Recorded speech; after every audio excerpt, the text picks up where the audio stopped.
Victorian England, 1863. The grand spring ball at Pemberton Palace sparkled with the light of 1,000 candles, illuminating the cream of London society. Ladies in billowing silk gowns fluttered like exotic birds across the polished ballroom floor, their laughter mingling with the sweet notes of the orchestra. Yet in this sea of carefully orchestrated beauty, Lady Helen Ashford stood apart. "Do straighten your posture, dear," whispered Lady Caroline Ashford, her mother, with a gentle pat on her daughter's arm.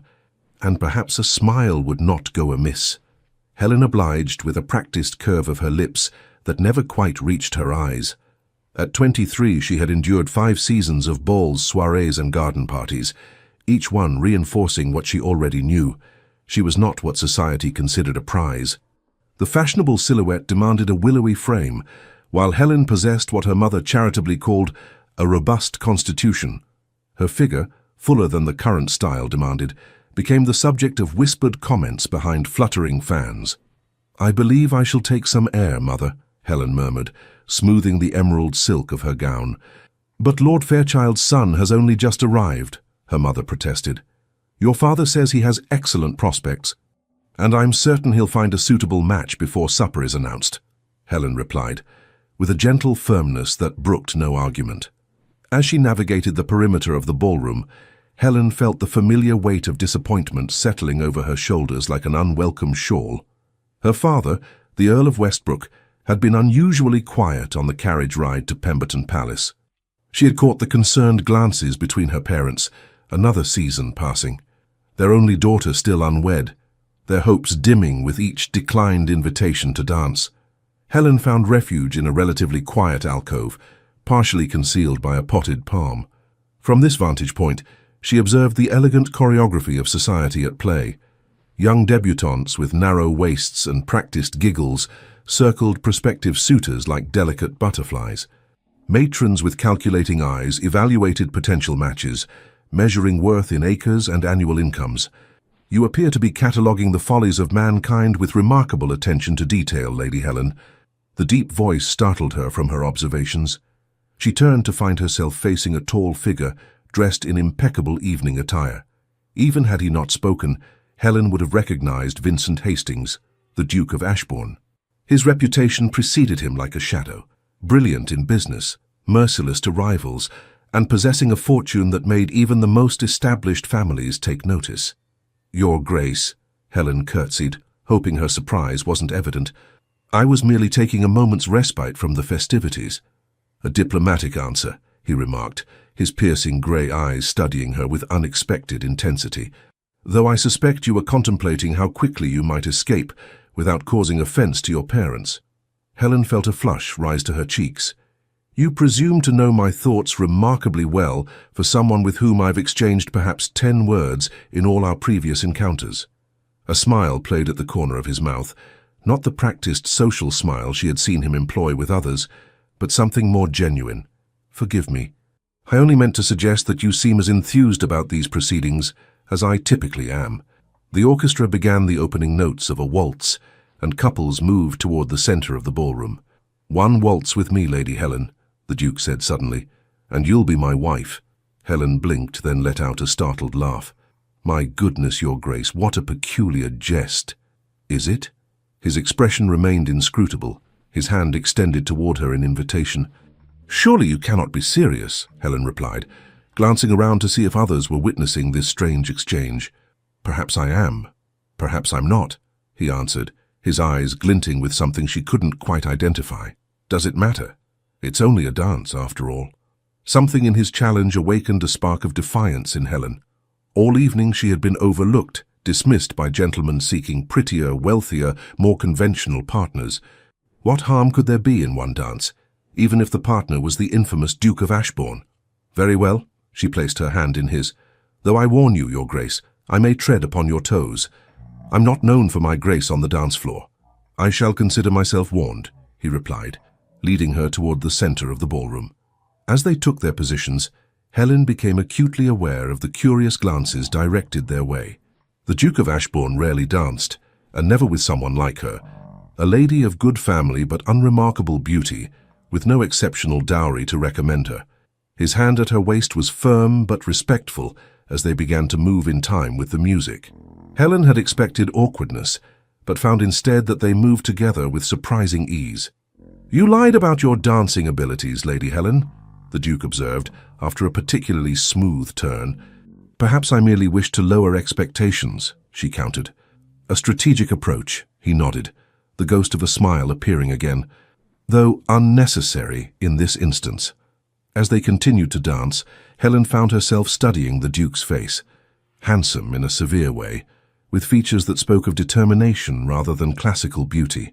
His reputation for ruthlessness seemed at odds with the careful way he guided her through the steps of the waltz. "May I inquire as to why you singled me out this evening?" Helen asked, curiosity overcoming propriety. "Surely there are ladies present more suited to your station." "More suited?" He raised an eyebrow. "You're the daughter of an earl." "You know precisely what I mean," Helen replied, her voice low but firm. "I am not the sort of lady gentlemen typically seek as partners, either for a dance or for life." The Duke's eyes met hers with unexpected directness. "Perhaps that is precisely why I find you interesting, Lady Helen. You appear to be the only person in this room who isn't performing for an audience." Before she could formulate a response, the music drew to a close. Helen prepared to curtsy and make her retreat, but found her hand still firmly held in the Duke's grasp. "I believe I should return you to your mother," he said, but instead of leading her to the sidelines, he guided her to the very center of the ballroom. The master of ceremonies tapped his staff against the floor, a signal for attention. Conversations hushed as faces turned toward them. "Ladies and gentlemen," the Duke of Ashbourne's voice carried effortlessly across the now silent ballroom, "I am pleased to announce that this lovely lady has done me the honor of accepting my proposal. I present to you my fiancée, the future Duchess of Ashbourne, Lady Helen Ashford." Helen's world tilted on its axis. Surely she had misheard. This couldn't possibly be happening. "No, no, he is jesting," she protested, her voice barely audible over the sudden outbreak of gasps and murmurs. The Duke leaned close, his smile never wavering as he whispered, "She's merely overcome with emotion. Weren't expecting me to announce it quite so publicly, were you, my dear?" Before Helen could gather her wits to respond, her parents appeared beside them. Her father's face was alight with astonishment and delight, while her mother appeared on the verge of happy tears. "Your Grace, this is... we had no idea," the Earl of Westbrook stammered, clasping the Duke's hand with both of his own. "We are honored, truly honored." "Helen, darling," her mother embraced her, voice trembling with emotion. "Why didn't you tell us? Oh, what wonderful news." Around them, the ballroom had erupted into a buzz of conversation. Helen caught fragments of shocked whispers. How had plain Lady Helen secured the most eligible duke in England? What could he possibly see in her? Was there some scandal necessitating such a hasty engagement? "I think," said the Duke, smoothly inserting himself between Helen and the growing crowd, "that Lady Helen and I should step onto the terrace for a moment. The excitement appears to have overcome her." Without waiting for a response, he guided her through the French doors and into the cool night air of the terrace. The moment they were alone, Helen rounded on him. "Have you taken leave of your senses? What possessed you to make such an announcement?" Her voice shook with a mixture of anger and disbelief. The Duke's composed facade slipped for the first time that evening, revealing a flash of what appeared to be genuine confusion. "I must confess, Lady Helen, I did not expect you to accept my invitation to dance. When you did—" He paused, seeming to search for words, a novelty for a man known for his commanding presence. "I suppose I allowed the jest to carry further than intended." "A jest?" Helen's hands clenched at her sides. "You've announced our engagement to all of society as a jest." "I assure you it was not premeditated," he replied, his composure returning.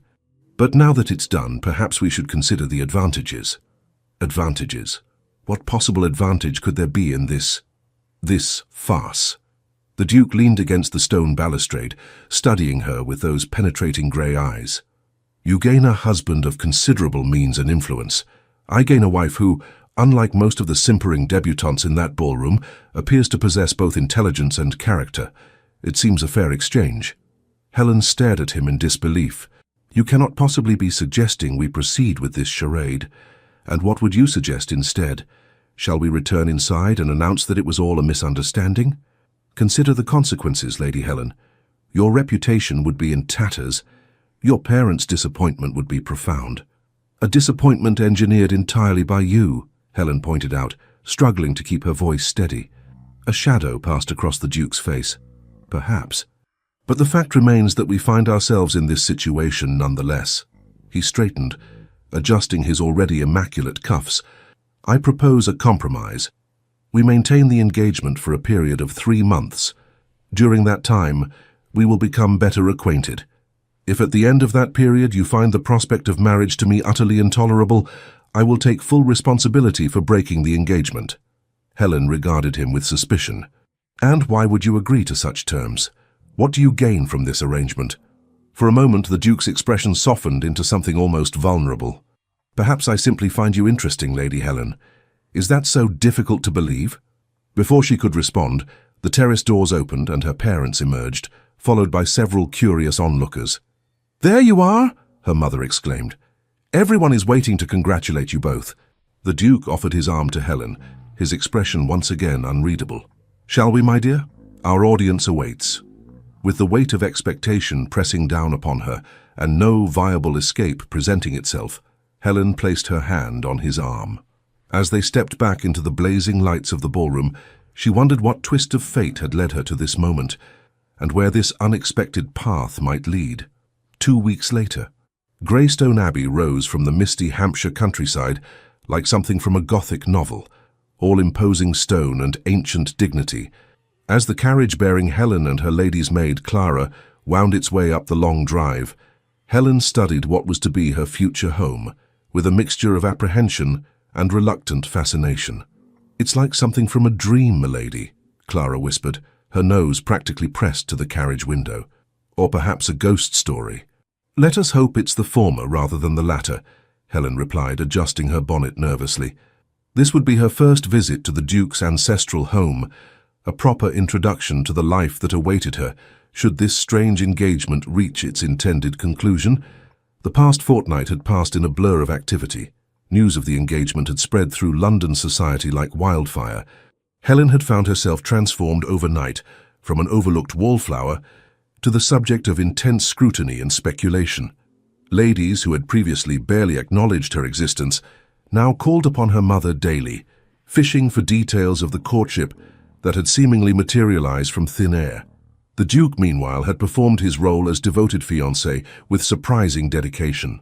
He had called upon her daily, bringing thoughtful gifts that displayed an unexpected understanding of her interests, rare books of poetry, botanical illustrations, even a small telescope after she had mentioned a childhood fascination with astronomy.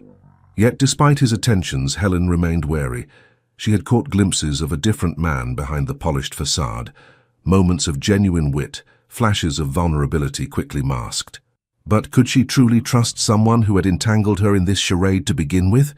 The carriage rolled to a stop before the grand entrance. Helen took a steadying breath as a footman opened the door and offered his hand to help her descend. The Duke stood waiting at the top of the stone steps, dressed more casually than she had yet seen him in a well-tailored riding coat and buckskin breeches. The country setting seemed to suit him. He appeared more at ease here than in London's ballrooms. "Lady Helen," he bowed slightly, taking her hand, "welcome to Greystone Abbey." "Your Grace," she curtsied, acutely aware of the servant's curious glances. "Thank you for the invitation." "Vincent, please," he corrected, offering his arm. "If we are to maintain this charade convincingly, you might as well use my given name." Helen hesitated only momentarily before placing her hand on his sleeve. "Very well, Vincent, though I must confess it feels rather improper." A smile tugged at the corner of his mouth. "I suspect we left propriety behind the moment I announced our engagement at Pemberton Palace." He led her through the massive oak doors into a soaring entrance hall. Despite the grandeur of the architecture, with its vaulted ceilings and ancient tapestries, the interior was surprisingly warm and welcoming. "Mrs. Harrington, my housekeeper," Vincent introduced a stately woman who approached with a respectful curtsy. "She will show you to your chambers. I thought you might appreciate some time to refresh yourself after your journey." "That would be most welcome," Helen agreed, suddenly conscious of the dust from the road that clung to her traveling costume. "Excellent. Luncheon will be served at 1 o'clock in the morning room," Vincent said. Afterward, if you're amenable, I thought I might show you the grounds." As Helen followed Mrs. Harrington up the grand staircase, she couldn't help but wonder at the Duke's solicitousness. If this was merely a performance for the benefit of his staff, it was remarkably convincing. Her chambers proved to be a delightful suite overlooking the rose garden. Sunlight streamed through tall windows, illuminating the elegant but comfortable furnishings. Clara had already begun unpacking her trunks under the supervision of a young housemaid assigned to assist them. "His Grace had the rooms redecorated, my lady," Mrs. Harrington informed her with obvious pride. "The Duchess's suite has not been used since his mother's passing, but the Duke was most insistent that it be prepared for your arrival." Helen felt a pang of something indefinable at this information. "It's beautiful," she said sincerely. "Please convey my appreciation to His Grace." After Mrs. Harrington departed, Clara helped Helen change into a fresh day dress of lavender muslin. As her maid arranged her hair in a simpler style appropriate for the country, Helen found herself studying her reflection in the dressing-table mirror. "What am I doing here, Clara?" she asked softly. Clara met her gaze in the mirror. "If I may speak freely, milady." "Always." "I think you're giving yourself a chance." Clara secured a final pin in Helen's chignon. "Whether this peculiar arrangement leads to marriage or not, you're allowing yourself to be seen, truly seen perhaps, for the first time."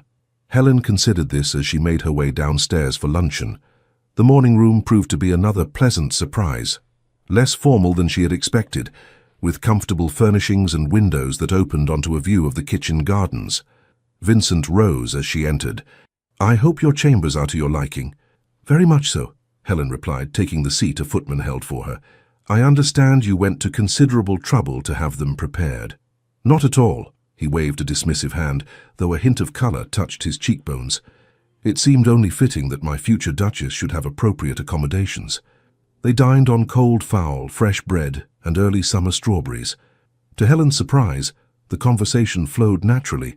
Vincent inquired about her journey and spoke knowledgeably about the book of poetry he had sent the previous week. "I must confess," she said as they finished their meal, "I find it difficult to reconcile the man before me with the ruthless businessman I've heard described in London drawing rooms." Vincent's expression shuttered briefly before he replied, "Perhaps both versions contain elements of truth. Business requires a certain resoluteness that personal relationships do not." "And which version am I experiencing now?" Helen asked boldly. His grey eyes met hers with unexpected candour. "I'm not entirely certain myself, Lady Helen. This situation between us has taken me into uncharted waters." Before Helen could pursue this intriguing admission, they were interrupted by a footman announcing the arrival of unexpected visitors. "Lady Sophia Blackwood and Mrs. Penelope Crawford, Your Grace." Vincent's expression darkened momentarily. "Show them to the blue drawing room. We shall join them shortly." Once the footman had departed, Vincent sighed. "I apologize for the interruption. Lady Sophia is my godmother's daughter and has taken it upon herself to guide me in social matters since my return from abroad." "I see," Helen said carefully, noting the tension that had entered his bearing. "Should I be concerned?" "Only if you dislike excessive flattery concealing thinly veiled interrogation," he replied dryly, standing to offer his arm. "Shall we face the Inquisition together?" The blue drawing room contained two elegantly dressed visitors.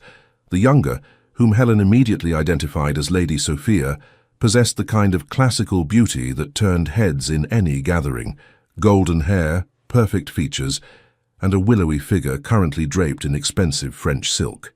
The older woman, presumably Mrs. Crawford, had the sharp-eyed look of someone who missed nothing. "Vincent, darling," Lady Sophia rose in a flutter of azure fabric, extending her hands. "We simply couldn't wait for a formal invitation to meet your bride-to-be." The slight pause before bride-to-be spoke volumes. Vincent took her hands briefly before stepping back. "Lady Sophia, Mrs. Crawford, may I present Lady Helen Ashford, daughter of the Earl of Westbrook?" Helen curtsied politely. "I'm pleased to make your acquaintance." "Lady Helen," Lady Sophia's smile didn't quite reach her eyes. "What a surprise your engagement has been to us all. Vincent has always been so particular about his associations." "A quality I continue to maintain," Vincent replied smoothly, guiding Helen to a settee and taking a seat beside her. Which is why I'm certain you'll understand that we had planned a quiet afternoon. Perhaps we might arrange for you to call another day." Mrs. Crawford gave a thin smile. "Now, Your Grace, we've travelled all this way. Surely you can spare a few moments to satisfy an old friend's curiosity." She turned her penetrating gaze to Helen. "The announcement was so sudden. One cannot help but wonder at the circumstances." "The circumstances are quite simple," Vincent replied before Helen could respond. "I met a woman of intelligence and character and decided she would make an excellent duchess." "How practical of you," Lady Sophia said with a tinkling laugh. Though one usually expects a certain compatibility in such arrangements, shared connections, similar backgrounds, she gave Helen an assessing glance that took in every inch of her unfashionably curvaceous figure. Common interests. Helen felt her cheeks warm, but Vincent's hand covered hers before she could respond. "I find that true compatibility often reveals itself in unexpected places," he said, his tone pleasant but firm. "Helen and I share a refreshing frankness that I value considerably more than shared connections in London ballrooms." Mrs. Crawford leaned forward, her eyes narrowing. "There are rumours, of course. Some suggest the hasty nature of the engagement might indicate particular circumstances." Helen stiffened at the implication, but Vincent's laugh cut through the tension. "If you're asking whether Lady Helen is with child, I can assure you that is not the case. Our engagement, while perhaps unexpected to society at large, is based solely on mutual regard." "How reassuring," Lady Sophia said, though her expression suggested she was anything but reassured. "Though one wonders why there was no proper courtship, no announcement in the papers until after that dramatic scene at Pemberton Palace." Helen found her voice at last. "His Grace and I preferred to keep our acquaintance private until we were certain of our feelings." The lie came more easily than she had expected. The announcement at the ball was perhaps more exuberant than we had planned, but sincere nonetheless. Vincent's eyes flicked to her face, something like admiration flickering in their depths. "Well," Mrs. Crawford sniffed, clearly dissatisfied with this explanation, "I do hope you understand the responsibility of the position you're assuming, Lady Helen. The Duchess of Ashbourne must uphold certain standards. The management of estates like Greystone requires experience, connections, and of course appropriate bearing." "I have every confidence in Helen's abilities," Vincent said firmly. "Now, ladies, I'm afraid we must cut this visit short. We have matters to discuss regarding the wedding arrangements." After a flurry of insincere expressions of delight at making Helen's acquaintance and promises to call again soon, the visitors were finally ushered out. Vincent returned to the drawing-room to find Helen standing by the window, her posture rigid. "I apologize for that intrusion," he said quietly. "Lady Sophia has harbored certain expectations regarding her position in my life for some time." Helen turned to face him. She hoped to be Duchess. It wasn't a question, but Vincent nodded. "Her mother and my godmother have been orchestrating that outcome since we were children. I have never encouraged those hopes, but neither have I definitively extinguished them until now." "I see." Helen studied him thoughtfully. "That explains her hostility, but not yours. You seem to anticipate their visit with something like dread." Vincent's expression shuttered again, but after a moment's hesitation he replied, "Lady Sophia represents a world I have increasingly come to find hollow, a society that values appearances above substance, connections above character. And yet you move within that world with apparent ease. Necessity often requires us to wear masks, Lady Helen." He gestured toward the window. "Shall we continue with our original plan? The gardens are particularly pleasant this time of year."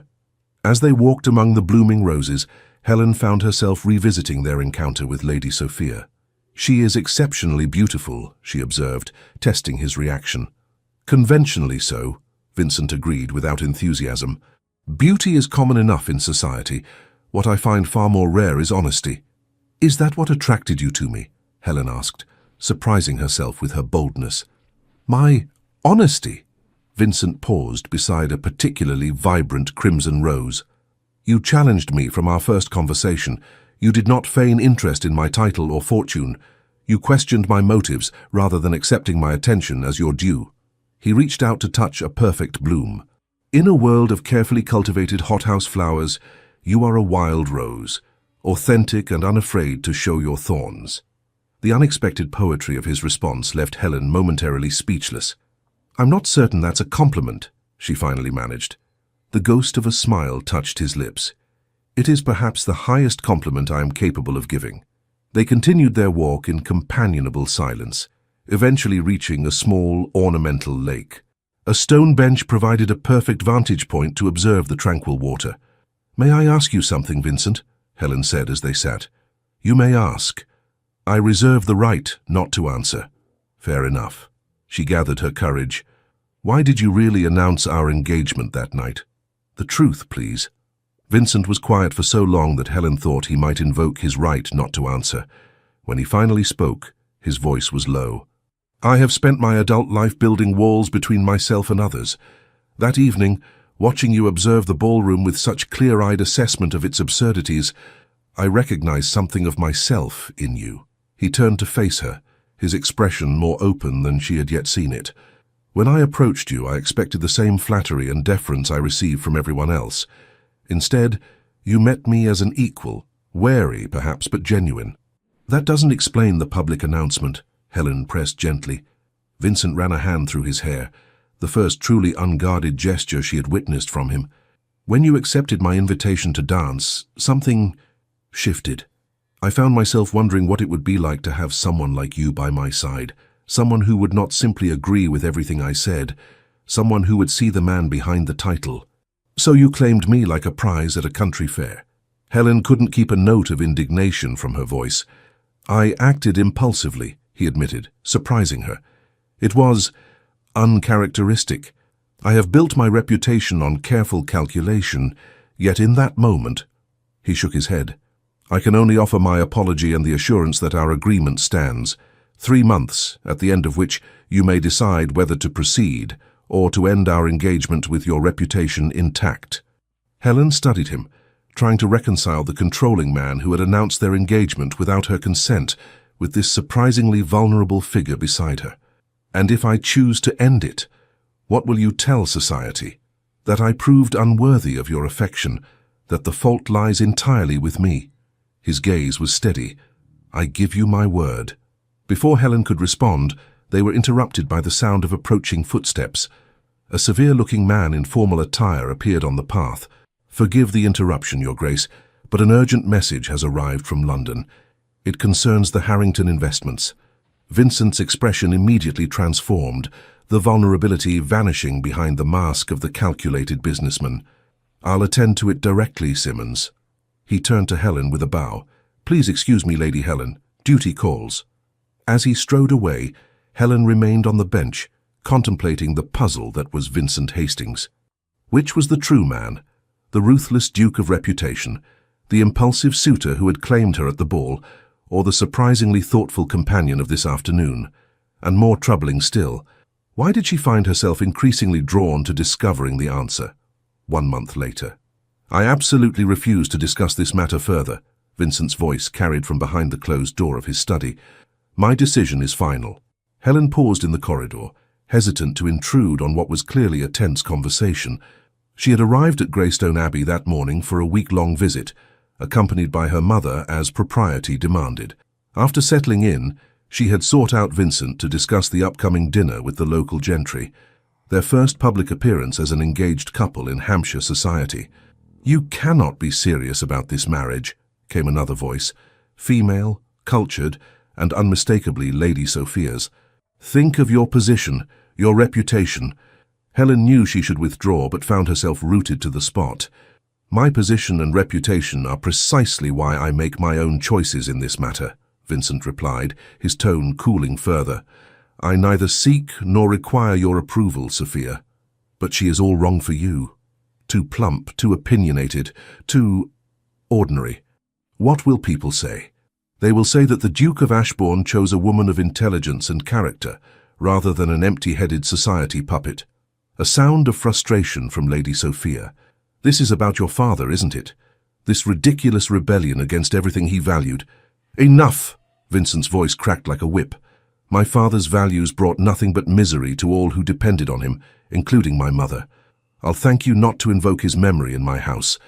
"Vincent, please." Lady Sophia's tone softened to a honeyed plea. We have known each other since childhood. Everyone has always expected that we would eventually. Your expectations are not my obligation, Vincent interrupted. Now, I believe this conversation is concluded. Helen hastily retreated several steps before the door opened. Lady Sophia emerged, her perfect features flushed with anger. She froze when she spotted Helen. Eavesdropping, Lady Helen? How appropriate for a future duchess. Her voice dripped with disdain. Before Helen could respond, Vincent appeared behind Sophia. His expression shifted subtly when he saw Helen, the cold mask softening into something warmer. Helen, he stepped forward, deliberately placing himself between the two women. I wasn't aware you had arrived. I trust your journey was pleasant. Quite pleasant, thank you, Helen replied evenly, refusing to be provoked by Lady Sophia's accusation. Mother and I have just settled in. Splendid. Lady Sophia was just leaving, Vincent said pointedly. Sophia's mouth tightened, but she managed a brittle smile. Indeed I was. Do enjoy your rustic celebration with the local gentry. She directed a final barbed glance at Helen. So fitting for your future duchess to practice with the minor nobility before attempting to manage London society. With that parting shot, she swept down the corridor, her expensive silk rustling with each angry step. Vincent waited until she had disappeared around the corner before turning to Helen with a sigh. I apologize for that unpleasantness. Sophia has difficulty accepting situations that don't conform to her expectations. So I gathered, Helen replied, studying him. The strain around his eyes spoke of deeper tensions than a mere social disagreement. Are you quite all right, Vincent? He seemed startled by the question. I'm perfectly fine. Why do you ask? Because you look like a man who has been fighting battles on multiple fronts, she said frankly, and because I couldn't help but overhear part of your conversation. At his raised eyebrow she added, Not deliberately, I assure you, but Lady Sophia's voice carries remarkably well when she's agitated. A reluctant smile tugged at his mouth. Indeed it does. He glanced at the still open door of his study. Would you care to join me for tea? I find myself in need of more pleasant company. The study reflected Vincent's character in its appointments, elegant but not ostentatious, with well-worn leather chairs and bookshelves that showed signs of frequent use. As a footman brought tea, Helen settled into one of the comfortable chairs by the fireplace. You mentioned battles on multiple fronts, Vincent said after dismissing the servant. Your perception is accurate as usual. The Harrington investments I was called away to address during your last visit have proven more complicated than anticipated. Is it serious? Helen asked, accepting the cup he offered her. Vincent hesitated, seeming to weigh how much to reveal. Potentially. A shipment of goods has been seized in Portsmouth on allegations of improper documentation. I suspect interference from a business rival rather than any actual impropriety. Could this rival be attempting to damage your reputation before the wedding? Helen ventured. His eyes sharpened with interest. What makes you suggest that? Helen set down her teacup. In the past month, our engagement has been the subject of considerable speculation. If someone wished to break the match, creating financial difficulties or scandal would be an effective strategy. You have a remarkably strategic mind, Lady Helen, Vincent said with genuine admiration. The thought had occurred to me as well. There are several parties who might benefit from damaging my standing, either personally or professionally, including Lady Sophia. The question slipped out before Helen could consider its wisdom. Vincent's expression darkened. Sophia is many things, but I don't believe she would sink to industrial sabotage. Her weapons are social, not financial. He paused, studying Helen thoughtfully. You seem remarkably untroubled by her hostility toward you. Helen shrugged. I have never been society's darling. Disapproval is not a new experience. She met his gaze steadily. Though I will admit it is novel to be disliked for supposedly securing a match rather than for failing to do so. Her dry observation startled a genuine laugh from Vincent, a warm, rich sound she had rarely heard from him. You continue to surprise me, Helen Ashford. Good, she replied with unexpected boldness. I should hate to become predictable. His grey eyes warmed. I think there is little danger of that. The companionable moment was interrupted by a knock at the study door. Vincent's expression immediately composed itself into its usual reserved mask. Enter, he called. Mrs. Harrington appeared with a curtsy. Forgive the intrusion, Your Grace. But Lady Westbrook is asking for Lady Helen. Something about final fittings for new gowns. Helen sighed. Her mother had insisted on commissioning an entirely new wardrobe for her, appropriate for her future station as a duchess. The endless fittings had become a trial of patience. Please inform Lady Westbrook that I shall join her directly, Helen said, rising reluctantly. Vincent stood as well. Before you go, might I request your company for a ride tomorrow morning? There are aspects of the estate I'd like to show you. I would enjoy that, Helen replied, surprised by the genuine regret she felt at ending their conversation. As she followed Mrs. Harrington from the study, Helen found herself reflecting on the changes of the past month. The strangeness of their arrangement had gradually given way to something that, while still complex, increasingly resembled a genuine courtship. Vincent had proved to be a considerate, if sometimes distant, fiancé. Their conversations had deepened beyond polite social exchanges into discussions of literature, politics, and philosophy, areas where Helen's unconventional education had prepared her well. She had discovered in him a sharp intelligence and unexpected flashes of humor beneath the controlled exterior. Yet questions remained. The conversation she had overheard revealed depths of conflict in Vincent's past that she had only glimpsed before. References to his father and the implication of family discord suggested wounds that Vincent kept carefully concealed. The following morning dawned clear and mild, perfect for riding.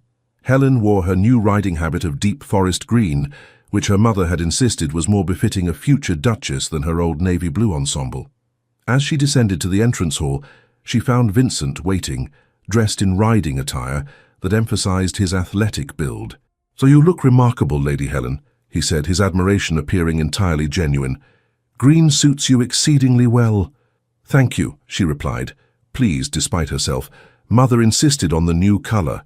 She has become quite determined that I should look the part of a duchess." "You require no artificial enhancement to do so," Vincent said, offering his arm to escort her outside. "Your natural dignity would suit any station." The horses awaited them in the courtyard, a spirited chestnut gelding for Vincent and a gentle bay mare for Helen. "I took the liberty of selecting Persephone for you," Vincent said, as a groom helped Helen mount. "She has a mild temperament, but enjoys a good gallop when given the opportunity." "Much like myself," Helen observed with a smile, settling into the side saddle. "Mild-mannered until provoked." Vincent's eyes crinkled with amusement as he swung up onto his own mount. An apt comparison. "Shall we?" They rode at a leisurely pace through the estate's extensive grounds. Vincent proved to be a knowledgeable guide, pointing out various features of the land and explaining innovations he had implemented in farming practices. The previous method of crop rotation was woefully outdated, he explained as they passed a field where workers were busy with early summer planting. "By introducing new techniques and investing in proper drainage, we've increased yields by nearly 30%. Helen listened with genuine interest. "Your tenants must appreciate such improvements. Many landowners resist change, even when it would benefit everyone involved." Vincent's expression grew thoughtful. "My father was one such landowner. He believed that tradition should be maintained at all costs, regardless of its effectiveness." He guided his horse around a fallen branch. "When I inherited, many of the estate villages were in deplorable condition. Implementing changes has not always been easy. People resist disruption to familiar patterns, even harmful ones, but the results speak for themselves." "You care about their welfare," Helen observed. "That contradicts your reputation in London." Vincent's lips quirked in a humorless smile. "The ruthless Duke makes shrewd business decisions that increase his already substantial fortune. That is what society sees and reports. They rarely look beyond the surface to question how those profits are employed." They crested a small hill, and Vincent reined in his mount. Below them spread a neat village of stone cottages surrounding a small green. A new schoolhouse stood at one end, its slate roof gleaming in the morning sun. "Ashbourne Village," Vincent explained. "We've rebuilt most of the cottages over the past 5 years, adding proper ventilation and sanitation. The schoolhouse was completed last autumn. All children of the estate receive education until the age of 12, regardless of their parents' station." Helen studied him with new understanding. "This is where your shipping profits go." He nodded, a hint of vulnerability crossing his features before being carefully masked. "My mother, suffered greatly from my father's indifference to the welfare of those dependent on him. I swore that when the estate came into my hands, things would be different. The personal admission hung between them, significant in its rarity. Helen sensed there was much more to the story, but knew better than to press. "It's admirable work," she said simply. "Would you show me the village more closely? I should like to see the schoolhouse in particular." Relief flickered across Vincent's face at her acceptance without further questioning. Of course. Their arrival in the village caused a stir. Workers tipped their caps respectfully to the Duke, while women curtsied and children stared with wide eyes.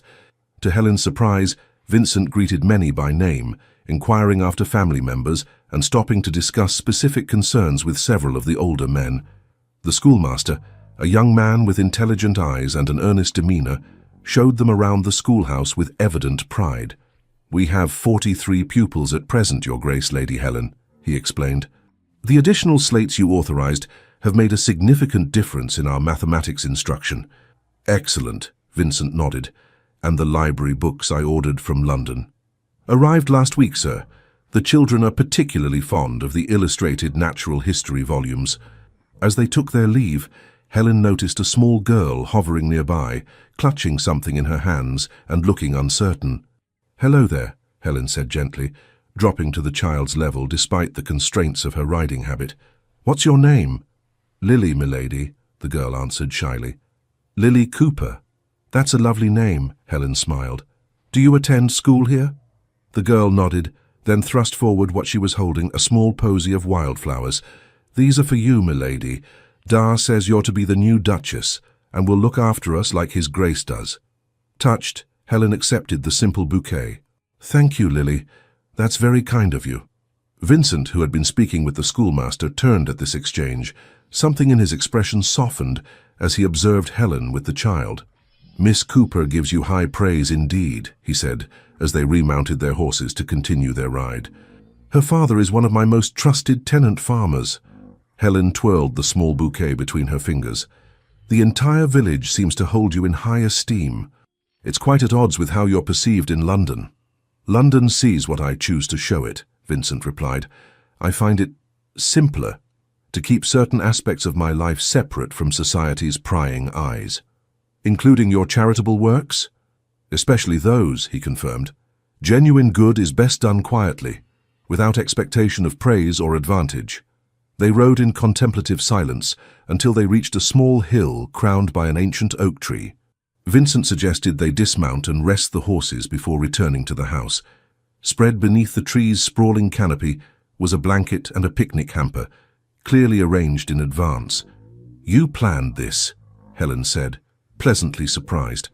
"Guilty as charged," Vincent admitted, helping her dismount. "I thought you might appreciate refreshment after our ride." The simple meal of cold chicken, fresh bread, and early strawberries tasted extraordinarily good in the open air. Helen found herself relaxing in a way she rarely did in formal settings, leaning back against the trunk of the great oak and admiring the view of Greystone Abbey in the distance. "It truly is beautiful here," she mused. "So different from London." Vincent, sitting beside her, followed her gaze. "I've always found more peace here than anywhere else. London is a necessary evil for business, but this," he gestured to the rolling countryside, "this is home." "You speak of London society with such disdain," Helen observed, "yet you move within it with apparent ease." Vincent was quiet for a moment, idly turning a strawberry between his fingers. "We all wear masks, Lady Helen. Some of us simply become more adept at it than others. And which is the mask? The ruthless Duke of London or the compassionate landlord of Hampshire?" His grey eyes met hers with unexpected directness. "Perhaps both are aspects of the same man, neither wholly false nor completely true." The honesty of his answer stirred something in Helen. "I believe I prefer the Hampshire version, though I suspect both are necessary in their proper contexts." "And what of you?" Vincent asked, his voice softening. "What masks do you wear, Lady Helen Ashford?" The question caught her off guard. I'm not certain I understand. Don't you?" His gaze was gentle but perceptive. The dutiful daughter who endures London seasons, despite knowing she doesn't fit society's mold. The accomplished, educated woman who pretends to care about embroidery and gossip to please her mother. The fiancé who agreed to maintain our charade out of concern for her family's feelings rather than her own desires. Helen felt unexpectedly exposed, as though he had seen through carefully constructed defenses she hadn't even realized she maintained. "You see a great deal," she said quietly. "I recognize familiar patterns," Vincent replied. "We are not so very different, you and I." A gentle breeze stirred the leaves above them, creating a dappled pattern of sunlight and shadow across the blanket. In this peaceful moment, removed from the constraints and expectations of society, Helen found herself studying Vincent with new eyes. The severe lines of his face had softened, and she could see both the man he was and the boy he might once have been, before life had taught him to guard himself so carefully. "The 3-month agreement," she said suddenly. "Does it still stand?" Vincent stiffened slightly. "Of course, I gave my word." "And if—" Helen hesitated, gathering her courage. "If at the end of that time I were to decide that I wished the engagement to continue, not as a charade but in truth, what would you say?" The question hung in the air between them, more revealing than any declaration. Vincent's eyes widened fractionally before his composure returned. "I would say," he replied carefully, "that I would consider myself fortunate beyond measure." "Would you?" Helen pressed, needing more than a polite response. "Or would you merely be honoring an obligation created by your own impulsive announcement?" Vincent moved closer, his gaze never leaving hers. "Helen," he said, using her given name without the formal title for the first time, "whatever impulse led me to claim you that night, I have not regretted a single day of our engagement.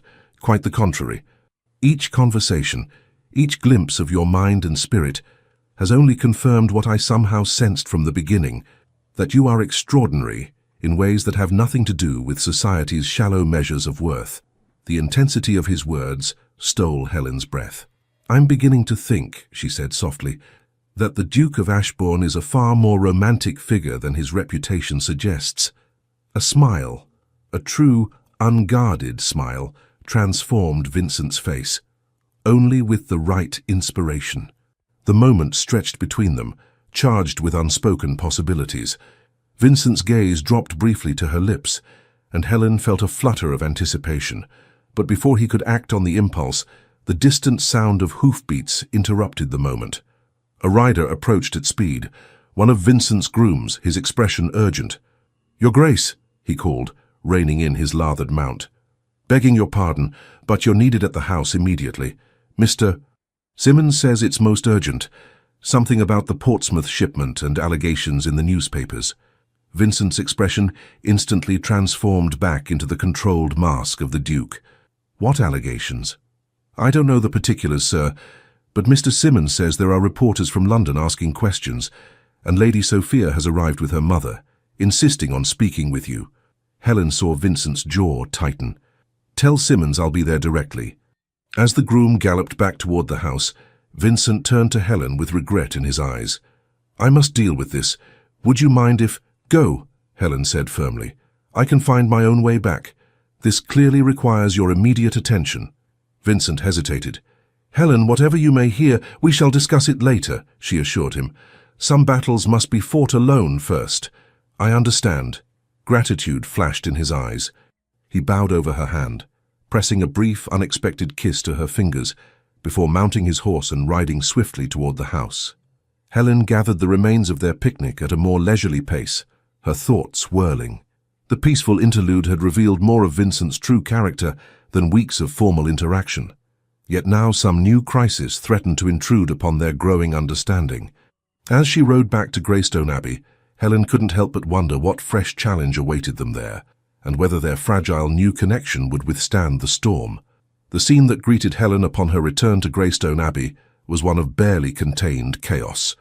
Servants hurried through the halls with worried expressions, and raised voices could be heard from Vincent's study. Her mother intercepted her in the entrance hall, her normally composed features pinched with concern. "Helen, there you are. What is happening? The house is in absolute uproar, and Lady Sophia arrived in a state of high agitation, saying something about a scandal in the newspapers." "I know as little as you do, Mother," Helen replied, handing her riding crop and gloves to a waiting footman.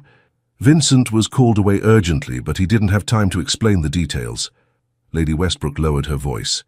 "There are reporters from London newspapers in the village.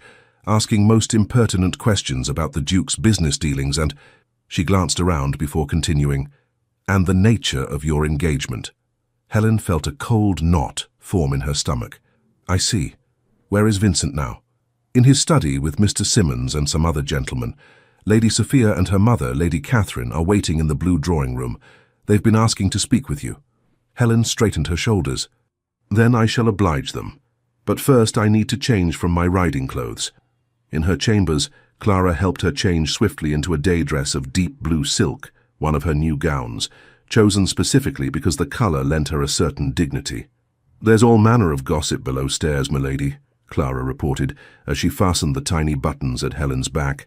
Something about smuggled goods and accusations in the papers, and that Lady Sophia arrived saying she knew this would happen, and that it's all connected to the engagement. Did she indeed? Helen's voice was calm, though her mind raced. How interesting. Miss Daniels, Lady Sophia's maid, is telling anyone who'll listen that her ladyship always expected the Duke would come to his senses and make a proper match once this temporary infatuation passed. Clara's indignation on Helen's behalf was evident in every syllable. I see. Helen studied her reflection as Clara arranged her hair. The woman who gazed back at her looked composed and dignified, every inch a future duchess. I believe it's time I had a frank conversation with Lady Sophia. The blue drawing room contained Lady Sophia and an older woman who could only be her mother, Lady Catherine Blackwood. Both women rose as Helen entered, their expressions a study in barely concealed satisfaction. Lady Helen, Lady Catherine inclined her head with minimal courtesy. How good of you to join us. I trust you are aware of the situation. I understand there is some concern regarding newspaper reports, Helen replied evenly, though I have not yet had the opportunity to learn the specifics. Allow me to enlighten you, Lady Sophia said with false sweetness. The London papers are reporting that Vincent's shipping company has been caught smuggling luxury goods to avoid import duties. The Portsmouth authorities have seized a shipment worth thousands of pounds, and there are suggestions that this practice has been ongoing for some time. Lady Catherine made a sound of distress. The Ashbourne name has never before been tainted by scandal. In my late husband's time as the Duke's guardian, such a thing would have been unthinkable. I find it equally unthinkable now, Helen said firmly. Vincent runs his business affairs with absolute integrity. Lady Sophia gave a delicate laugh. Your loyalty is touching, if misplaced. But you must understand, Lady Helen, that this situation changes everything. The scandal will be devastating unless managed properly. And you believe yourselves qualified to manage it? Helen asked, arching an eyebrow. We have been connected to the Ashbourne family for generations, Lady Catherine said stiffly. My husband was the late Duke's closest friend and Vincent's godfather. We understand what is at stake. Which is why, Lady Sophia added, leaning forward earnestly, we believe the most prudent course of action would be to announce the dissolution of your engagement immediately. Helen maintained her composure with effort. I fail to see how abandoning Vincent at the first sign of difficulty would improve matters. Lady Catherine's expression hardened. Be sensible, girl. Your hasty engagement was surprising enough when Vincent's reputation was unblemished. Now with scandal brewing, society will inevitably draw unfortunate conclusions about the nature of your connection. They will assume, Lady Sophia spelled out bluntly, that Vincent was entrapped into offering for you, perhaps through some impropriety, and that this business scandal is merely the first indication of his judgment being compromised. Or, Helen countered, they might conclude that in times of trouble true character reveals itself, both in those who stand firm and those who seek advantage from others' misfortunes. Lady Sophia flushed. You mistake our intentions. We care deeply for Vincent's welfare. So deeply that you arrived with remarkable speed to suggest I abandon him at the first hint of trouble. Helen shook her head. Forgive me if I find your concern somewhat calculated.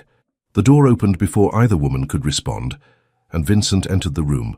His face was grave, the strain of the past hours evident in the tightness around his eyes, but his bearing remained proudly erect. Ladies, he acknowledged them with a slight bow. I apologize for keeping you waiting. Lady Catherine rose immediately. Vincent, my dear boy, we came as soon as we heard. This dreadful business is being addressed, Vincent finished firmly. The allegations are false, as I will shortly prove. Of course they are, Lady Sophia said soothingly, moving to his side and placing a hand on his arm. But the damage to your reputation in the meantime. We've been discussing with Lady Helen the wisdom of postponing the wedding until this matter is resolved. Vincent's gaze shifted to Helen, a question in his eyes.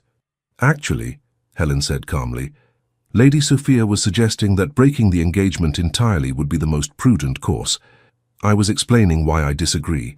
Vincent gently but firmly removed Lady Sophia's hand from his arm. I see. His voice was cool. I appreciate your concern, but my personal affairs are not open for committee discussion. Vincent, Lady Catherine protested, you must think of the Ashbourne name, of your position in society. No scandal of this nature will be addressed directly and decisively, Vincent interrupted. The facts will speak for themselves once they are brought to light. He moved to stand beside Helen. As for my engagement, it stands. Indeed, Lady Helen and I were discussing this very morning the possibility of moving the wedding date forward rather than postponing it. Helen managed to hide her surprise at this unexpected declaration. They had discussed no such thing, but she understood immediately what Vincent was doing, asserting control of the narrative and denying his detractors the satisfaction of seeing his personal life disrupted by their machinations. How impulsive, Lady Sophia said, her voice strained. One might almost wonder if there are additional reasons for such haste. The only reason, Vincent replied with deliberate emphasis, is that I see no purpose in delay when my mind is quite decided. He placed his hand over Helen's where it rested on the back of a nearby chair. Now, if you'll excuse us, I need to speak privately with my fiancé. Lady Catherine drew herself up with wounded dignity. I see our concern is unwelcome. Come, Sophia. We shall return to London immediately. You're welcome to stay the night, Vincent offered with perfect courtesy, though his tone suggested he expected, and preferred, refusal. No, I think not, Lady Sophia replied tightly. Clearly our presence is superfluous now that you have such a steadfast supporter in Lady Helen. After they had departed, Vincent led Helen to his study, dismissing the servants with instructions not to disturb them unless absolutely necessary. Once they were alone, he sank into a chair with a weary sigh, the carefully maintained facade cracking to reveal genuine exhaustion. I apologize for involving you further in this mess, he said, rubbing a hand across his face, and for the presumption of announcing plans to advance our wedding without consulting you. It seemed the most effective way to silence their immediate interference. It was, Helen agreed, taking the seat opposite him. Now, tell me the truth of this situation. What exactly is happening? Vincent studied her for a moment as if assessing how much to reveal. Then, apparently deciding on complete candor, he explained. The Portsmouth shipment contains French silks and other luxury goods. The documentation is entirely in order, with all appropriate duties paid. However, someone has bribed officials to claim irregularities and has simultaneously planted stories in the newspapers suggesting smuggling and tax evasion. Who would do such a thing? Helen asked. I have my suspicions, Vincent replied grimly. Lord Richard Harrington, a business rival who has opposed me in several recent ventures, stands to benefit considerably if my reputation is damaged. The timing is particularly suspicious, as I'm currently negotiating to purchase controlling interest in a shipping line he has also been pursuing. You mentioned this Harrington investment before, Helen recalled. Could Lady Sophia or her mother be involved as well? Vincent hesitated. I would not have thought them capable of industrial sabotage. Social manipulation is more their style. But the coincidence troubles me. They appeared remarkably quickly after the news broke. As if they were anticipating it, Helen suggested. Precisely. Vincent leaned forward, his expression intent. The most damaging aspect of this situation is the speed with which the allegations have spread. Someone ensured that the newspapers received anonymous information simultaneously with the seizure of the goods. What will you do? I've sent my solicitor to Portsmouth with all the original documentation proving the legality of the shipment. My agent in London is speaking with the newspaper editors, demanding retractions, and I've dispatched letters to my most important business associates assuring them of the falsehood of these claims. Helen considered this information carefully. You need to address the source as well as the symptoms. If Lord Harrington is indeed behind this, he must be dealt with directly. Vincent's eyebrows rose slightly at her strategic thinking. Yes, but carefully. Accusing a peer of the realm of criminal actions without incontrovertible proof would only worsen the situation. Then we must obtain such proof, Helen said simply. Who handles Lord Harrington's shipping arrangements? Who might have access to his correspondence? Every conspiracy requires multiple participants, and not all will be equally loyal or discreet. A slow smile spread across Vincent's face. Helen Ashford, you have a positively devious mind beneath that proper exterior. I prefer to think of it as practical, she replied with a small smile of her own. Now, about this accelerated wedding date. Was that merely a stratagem to thwart Lady Sophia, or did you mean it? Vincent's expression grew serious. It was a tactical response in the moment, but he rose and came to kneel beside her chair, taking her hands in his. If you would consider it, not out of obligation or to counter this scandal, but because you wish it, I would be honored to make you my Duchess sooner rather than later. The sincerity in his eyes took Helen's breath away. This was no longer the calculated arrangement they had begun with, but something far more meaningful. What of our 3-month agreement? She asked softly. You promised me time to decide. And I stand by that promise, Vincent replied. If you wish to wait, we shall wait. I would not have you rush into a decision of such magnitude without complete certainty. Helen studied their joined hands, his strong and steady around her smaller ones. And what of the scandal? Won't it reflect poorly on me to marry a man under such a cloud, however unjustly it formed? That is precisely why I would release you from any obligation if you wished it, Vincent said gravely. I would not have your reputation tarnished by association with mine. My reputation, Helen replied with unexpected firmness, is my own to risk, and I find I have developed a rather strong aversion to allowing others to dictate the course of my life based on their narrow definitions of propriety. Hope flickered in Vincent's eyes. Does that mean— It means, Helen interrupted gently, that I have no intention of abandoning you to face this alone. As for hastening the wedding, she paused, considering her words carefully. I believe we should resolve the immediate crisis before making such a decision, not out of doubt or hesitation, but because I would have our wedding day unclouded by scandal or speculation. Vincent raised her hands to his lips, pressing a fervent kiss to her fingers. You continue to astonish me, Helen Ashford. When I made that impulsive announcement at Pemberton Palace, I could not have imagined finding a woman of such strength and character. Nor could I have imagined finding a man whose public mask concealed such depth and integrity, Helen replied softly. For a moment, they remained thus, connected by joined hands and newfound understanding. Then Vincent rose, his expression shifting back to determination. We have work to do, he said, the Duke once more though with a new warmth in his eyes. If you're to stand with me in this battle, you should know all the details. Over the next hour, Vincent shared every aspect of the situation with Helen, valuing her insights and suggestions.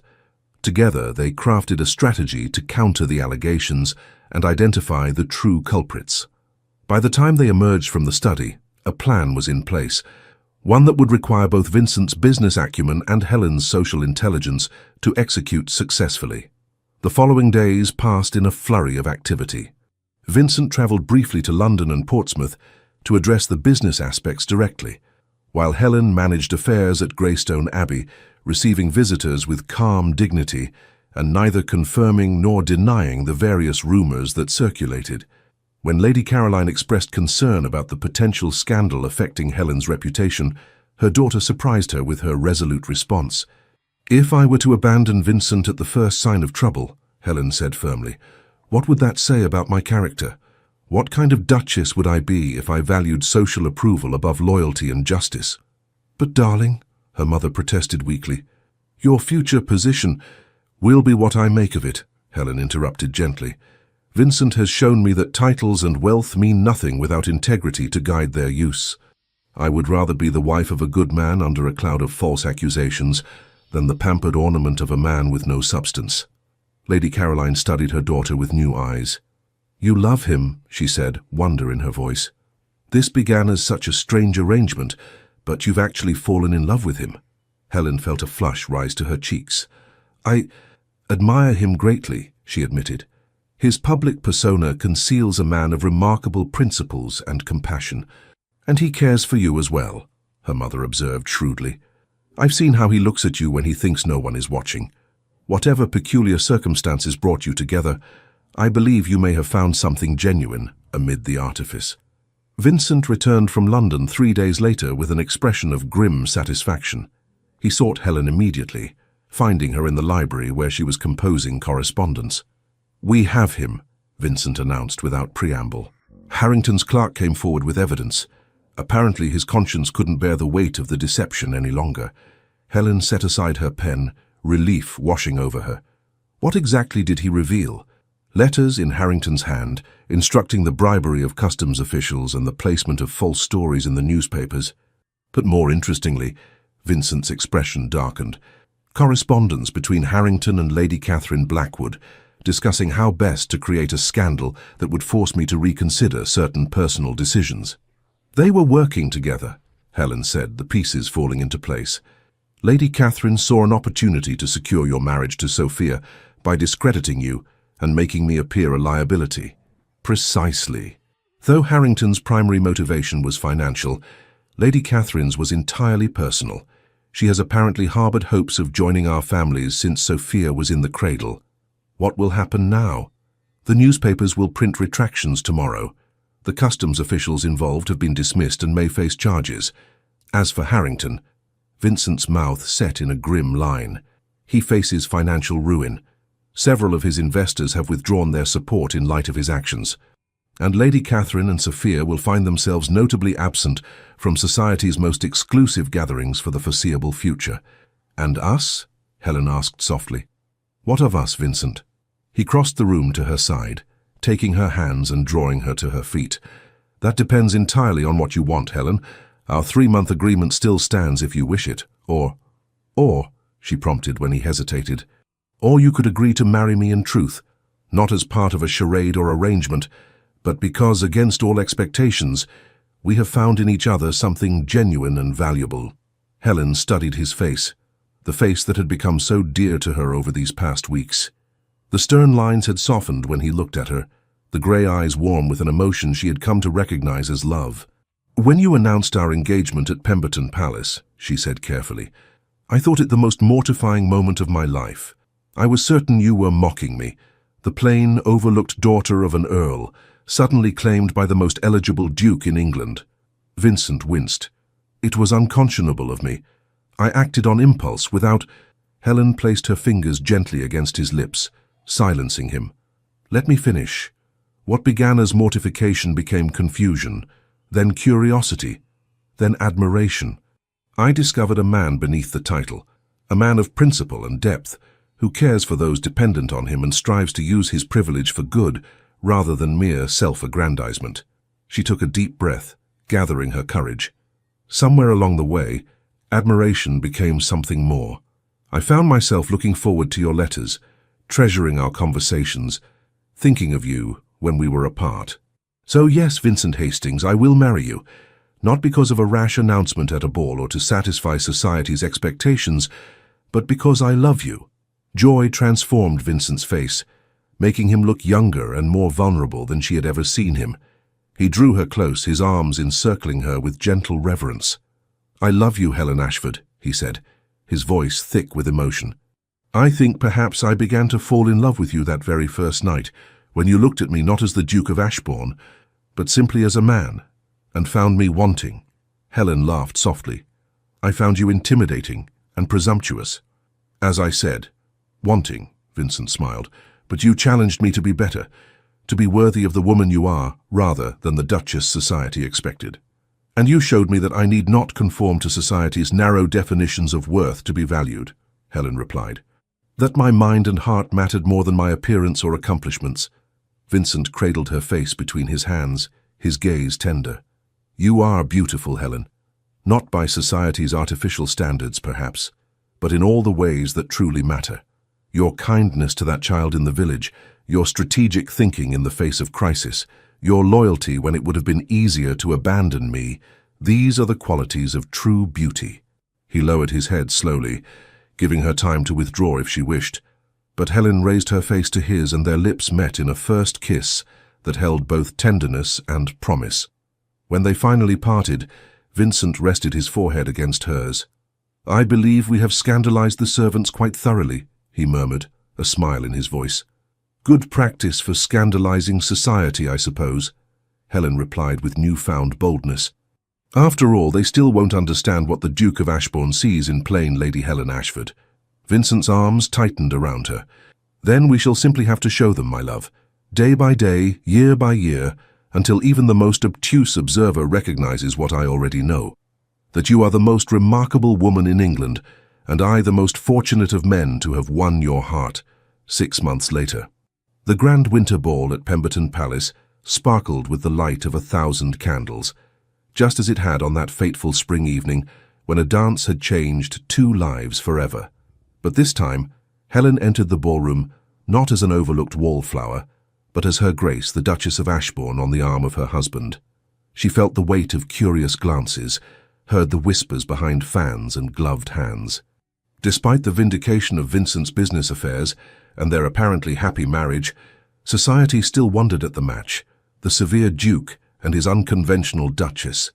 Lady Sophia stood across the room, her beauty as striking as ever, but her expression sour as she watched them.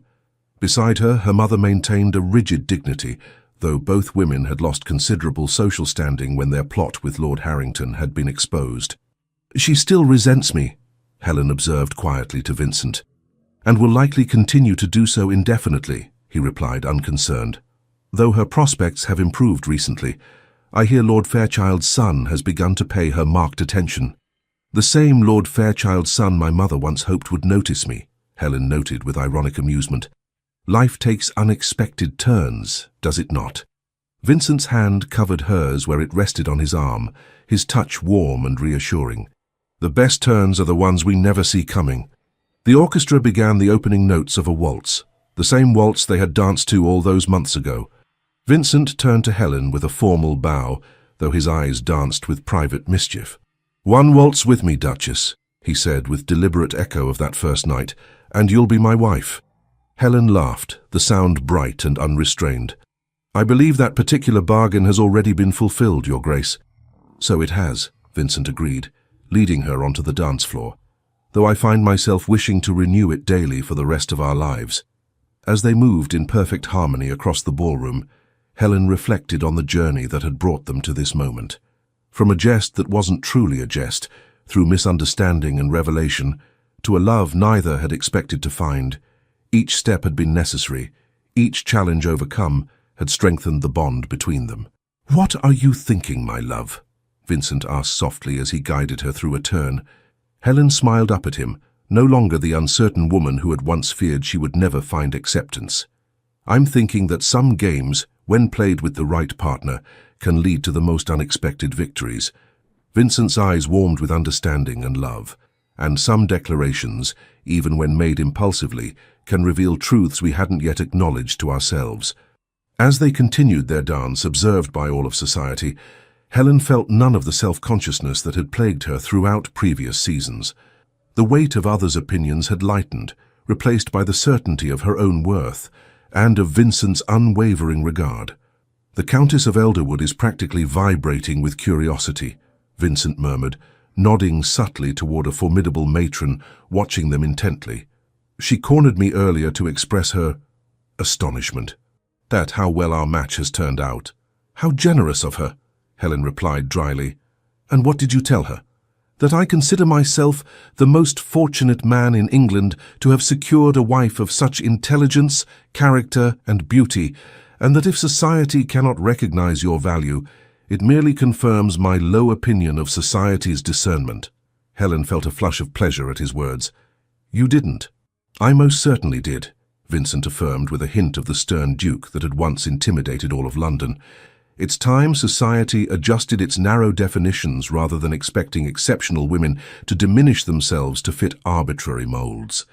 The music drew to a close and Vincent led Helen from the dance floor. As they moved through the crowd, Helen caught fragments of conversation, speculation about her gown, commissioned from Paris, her jewelry — Vincent had gifted her the Ashbourne sapphires — and whether her figure had changed in a way that might suggest an heir was forthcoming, it had not, though not for lack of mutual desire for a family. "Shall we silence the gossips once more?" Vincent asked, a gleam of mischief in his eyes as they reached a relatively quiet corner. "What did you have in mind?" Helen asked, recognizing the expression that still occasionally took her by surprise, the playful side of her husband that so few were privileged to witness. In answer, Vincent drew her into a modest but unmistakable embrace, pressing a brief kiss to her forehead with obvious affection. Around them, conversations faltered as society registered this public display of genuine attachment between the Duke and his unconventional Duchess. "Shocking," Helen murmured, though her eyes danced with amusement. "What will people say?" "That the Duke of Ashbourne is clearly besotted with his wife," Vincent replied, unrepentant. "And they would be entirely correct." Later that evening, as their carriage carried them back to Ashbourne House, their London residence, Helen leaned against Vincent's shoulder in comfortable familiarity. "I received a letter from Clara today," she said, referring to her former lady's maid who had recently married the schoolmaster from the village near Greystone Abbey. "The new addition to the schoolhouse is nearly complete. The children are thrilled with the prospect of a proper library room." "Excellent," Vincent nodded with satisfaction. "And the clinic in the village?" "Dr. Bennett reports that the new medicines have arrived from London. He believes the fever that troubled the Harper family's youngest child has finally broken." Vincent covered her hand with his, their fingers intertwining with practiced ease. "You've transformed Ashbourne Village in just 6 months. The tenants speak of you with such admiration." "I've merely built upon the foundation you established," Helen demurred, "though I must admit I find the work deeply satisfying, far more so than planning elaborate dinner parties or making social calls." "Yet you manage those duties with remarkable grace as well," Vincent observed. "The diplomatic way you handled the ambassador's wife last week was nothing short of masterful." Helen smiled at the memory. "She reminded me of Lady Sophia, all polished exterior concealing a rather barbed interior. Once you learn to recognize the type, they become easier to manage." The carriage turned onto the quiet street where Ashbourne House stood, its windows glowing with welcoming light. As they approached, Helen reflected on how completely her life had changed since that spring evening, when a simple waltz had altered her destiny. "Happy?" Vincent asked softly, studying her contemplative expression. "Immensely," she replied without hesitation. "Though sometimes I still find myself marveling at the strange path that brought us here. If you hadn't approached me that night, if I hadn't accepted your invitation to dance, if I hadn't made that impulsive announcement," Vincent added, a shadow of old regret crossing his features. Helen turned to face him fully. "I've never asked you directly what made you do it. What possessed you to announce our engagement before all of society when we had barely exchanged more than a dance?" Vincent was quiet for a moment, seeming to search for the right words. "There was a moment during our waltz," he finally said, "when you looked at me, not with the deference or calculation I was accustomed to, but with clear-eyed assessment. You saw me, Helen. Not the title, not the fortune, but the man beneath. And in that moment I realized how rare that was, how precious." His hand tightened around hers. "The announcement was impulsive, yes, but the impulse came from a recognition, perhaps not fully conscious even to myself, that I had found something unique and valuable that I was unwilling to relinquish." "Even though you barely knew me?" Helen asked, touched by his explanation but still wondering at the risk he had taken. "Even then," Vincent confirmed, "though I will admit I had no idea how completely my initial impression would be confirmed and exceeded as I came to know you truly." The carriage came to a stop before their home. Vincent helped Helen descend, but paused before they ascended the steps to the front door. "In business," he said thoughtfully, "I've often trusted my instincts. Those immediate impressions that arise before conscious thought has time to analyze, they've rarely led me astray." His eyes, warm in the light spilling from the house, met hers. "With you it was the same, an instinctive recognition that defied logical explanation but proved profoundly true." Helen smiled, reaching up to touch his cheek tenderly. "Then I'm grateful for your impulsiveness, Your Grace. It led to the happiest of outcomes, despite our rather unconventional beginning." "And you, my love?" Vincent asked as they climbed the steps together. "What made you stay when you could have cried off, claimed a misunderstanding, escaped the charade?" Helen considered this as they entered the warmth of their home. Curiosity at first, she admitted, as a footman took their outer garments. Then pride. I refused to be intimidated by Lady Sophia and her ilk. But then, she paused, searching for words to express the gradual transformation of her feelings. Then I began to see glimpses of the man behind the Duke, the way you knew the names of every tenant child, the books you chose as gifts, showing you'd actually listened to my interests rather than assuming what a lady should prefer, the respect with which you treated those in your employ. They ascended the grand staircase together, retiring to the private sitting room that connected their respective chambers, though in truth they rarely slept apart.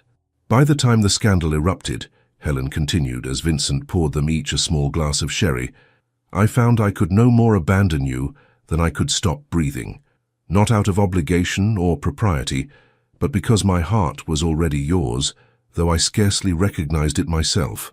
Vincent handed her a glass, his expression tender. We are quite the pair, aren't we?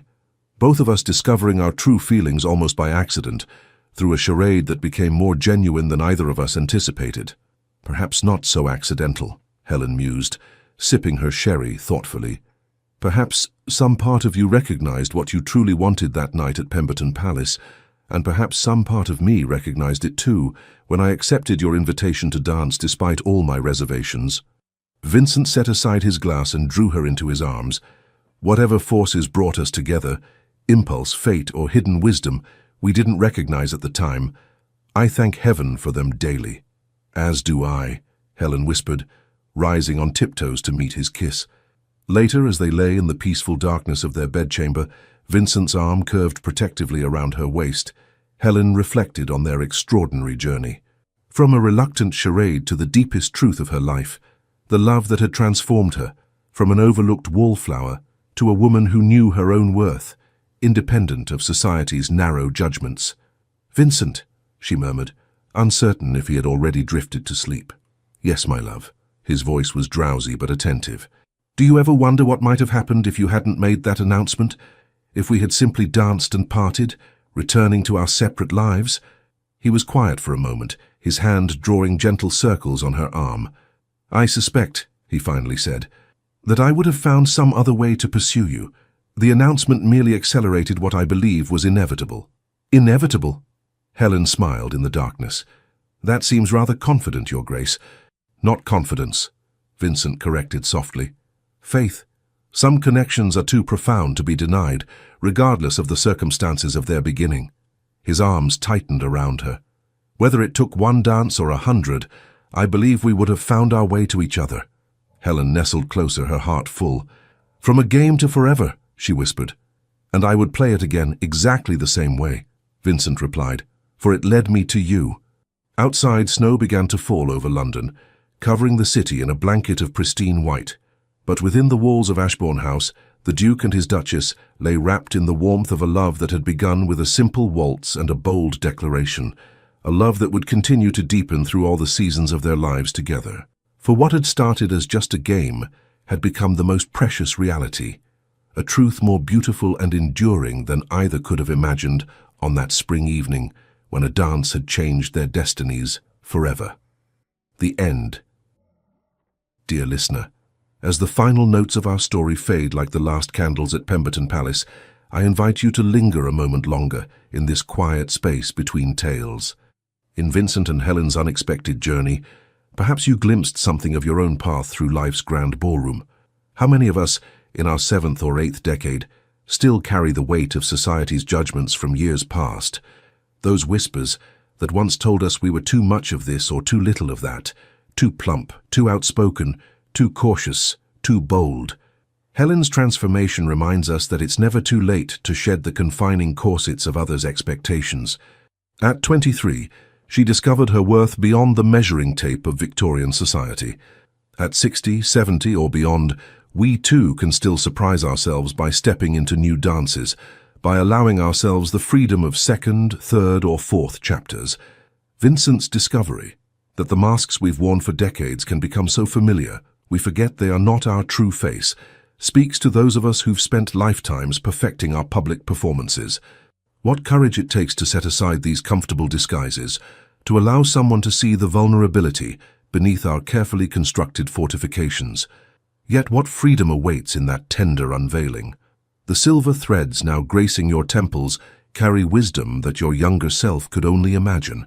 Like the ancient oak that sheltered our lovers' picnic, you have weathered storms that once seemed unbearable, shed leaves you thought essential, and still stand, perhaps altered, but undefeated by time's passage. Tonight, as you settle into rest, may you release the weight of judgment, both from others and from that sometimes harsh voice within.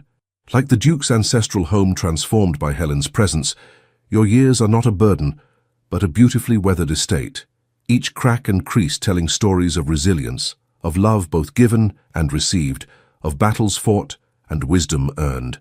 Tomorrow, when dawn breaks, may you greet it with the quiet confidence of those who know that true value, like true love, only deepens with the passing seasons.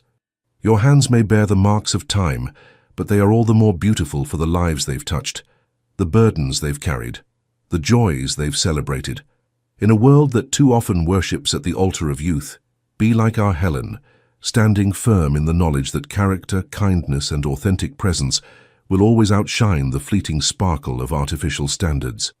Your worth was never found in fitting into society's narrow definitions, but in the unique melody you've contributed to life's grand orchestra.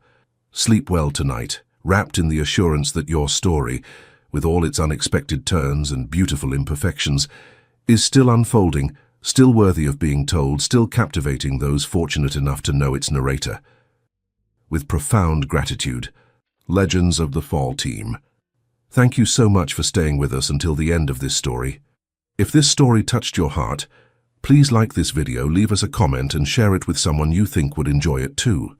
We invite you to subscribe to our channel and help support our storytelling project, so we can continue crafting new tales full of love, redemption, and transformation. And don't forget, at the end of this video, another suggested story will appear. Click and be surprised by another unforgettable journey from the bottom of our hearts. Thank you.